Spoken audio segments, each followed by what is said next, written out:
on that subject, we're joined by Anthony Costello, a former director at the World Health Organization and a member of Independent Sage.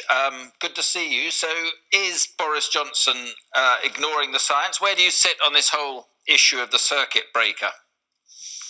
Yes, well, we agree with the SAGE scientists. They proposed 3 weeks ago that there should be a circuit breaker for 14 to 21 days, along with a whole number of other recommendations, which the government largely ignored, apart from the working at home. And the reason is that the infection is spreading out of control within communities and between communities. And clearly, the earlier you act, the quicker the impact. If we'd done this 3 weeks ago, we'd probably keep deaths down to below 50 a day. If we'd done it at the end of last week, maybe 100 per day. And if we wait another couple of weeks, it could be into the hundreds. And, some people say, and the Prime Minister says, well, it's a middle way between public health and the economy. But I think that's a false dichotomy. If you go back to March, we delayed the lockdown, let the epidemic spread rapidly. We ended up with a 12-week lockdown, and in that quarter, we lost 20% of our GDP. That's equivalent to £140 billion.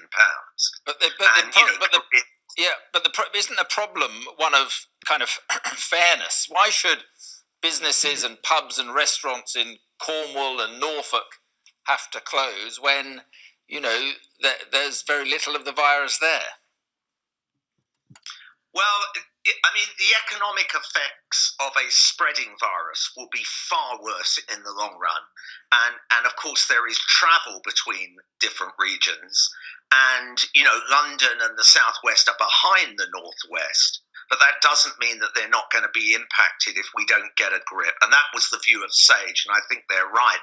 It's not just about deaths of old people, it's about the effects of long COVID on all age groups. But more importantly, as you say, the economic effects of the uncertainty if we let the epidemic spread. But, and this is a really important but, a circuit breaker will only for a while. And the key thing is it's not going to work consistently unless you reform, find, test, trace, isolate and support. And we've spent £10 billion on a failed system. And even SAGE says 3 weeks ago that it's having a marginal impact on transmission. People don't know their symptoms. The testing has been, too slow, not linked with GPs. Tracing through call centres has failed.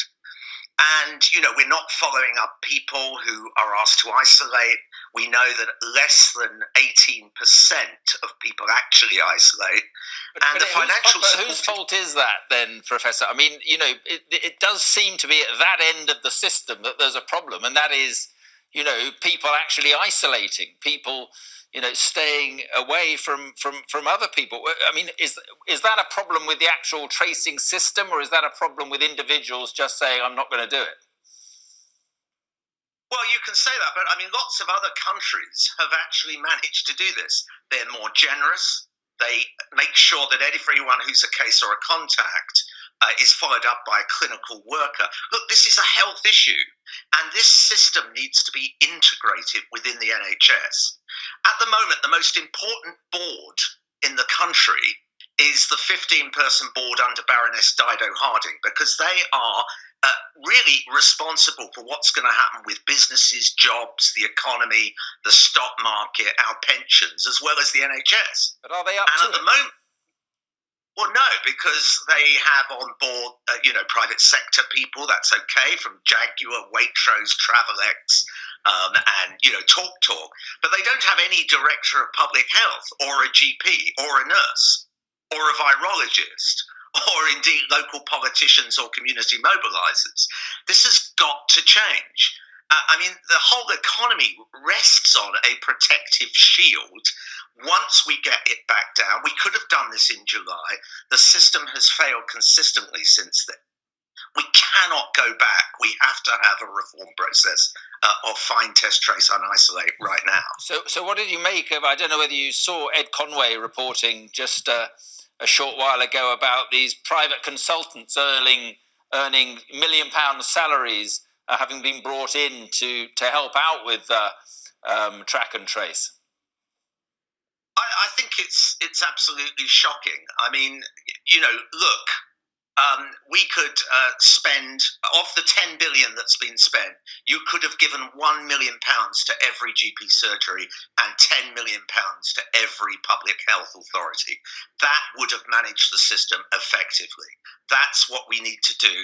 Integrate it into the NHS. I don't mind the odd management consultant or the odd private sector support, but integrate it to our national health system. And that's absolutely vital if we're going to make a circuit breaker work and get us all back to work and our economy going again. But even the organisation you worked for, the World Health Organization, questions the benefits of lockdowns and say it shouldn't be a primary tool. It says it basically just makes poor people poorer. Well, that's not quite right. David Nabarro said that as a primary measure, countries, particularly in Africa, where you've got much different age structure, much younger people and less population density, shouldn't rush into lockdowns. But, Wuhan, Iran, Italy, Lombardy, France, Spain, the UK, we all had to go into lockdown. The earlier you do it, the better. Greece went in before they'd had a single death, and they've kept their death rate down to 20 times lower than the UK.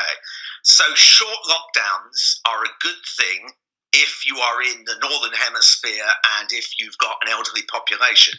Yeah. But they're right, longer term, you've got to get control, because local lockdown of cases and contacts is a much better system than having to go to national or regional lockdowns. And that's what we've got to do now. Okay, Professor Costello, thank you very much indeed for being with us.